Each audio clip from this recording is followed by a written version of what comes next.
Bienvenue sur notre chaîne Le Sénégal sous les eaux en 2025. On parle de crues historiques, plus de 55 000 personnes touchées. C'est une situation vraiment critique qu'on décortique pour vous aujourd'hui. On va essayer de regarder ensemble l'ampleur de ces inondations, de comprendre un peu les causes profondes, pourquoi ça arrive, et puis surtout voir comment le nouveau gouvernement, Diomaye Faye Sonko, comment ils font face à ce défi majeur. Alors accrochez-vous, on plonge dans les détails. Pour commencer, l'état des lieux. Bon, c'est grave.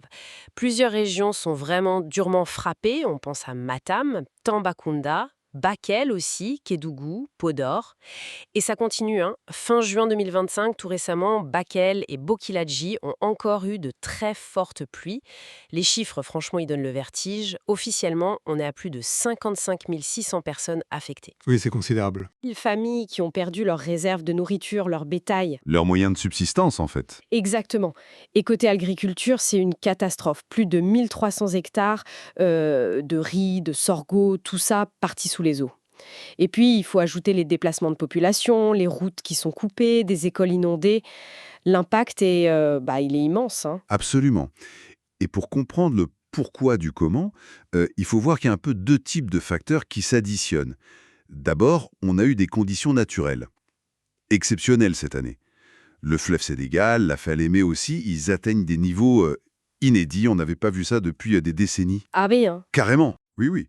Et coupler ça avec des pluies vraiment diluviennes, par endroits, on a eu plus de 200 millimètres en quelques jours. Alors, c'est difficile de ne pas y voir un lien, potentiel en tout cas, avec les dérèglements climatiques qu'on observe partout, qui modifient l'intensité des pluies. D'accord, donc ça, c'est le thème naturel. Voilà. Mais, et c'est crucial, ces phénomènes naturels sont très fortement aggravés par des facteurs humains. Ça, c'est l'autre volet. On constate une occupation de l'espace qui est, comment dire, très problématique. Des gens qui construisent dans des zones clairement inondables, parfois même dans des bassins qui sont prévus justement pour retenir l'eau. Incroyable. Puis, il y a l'urbanisation rapide. Souvent, elle s'est faite un peu sans planification réelle, sans système de drainage correct, sans assainissement adéquat.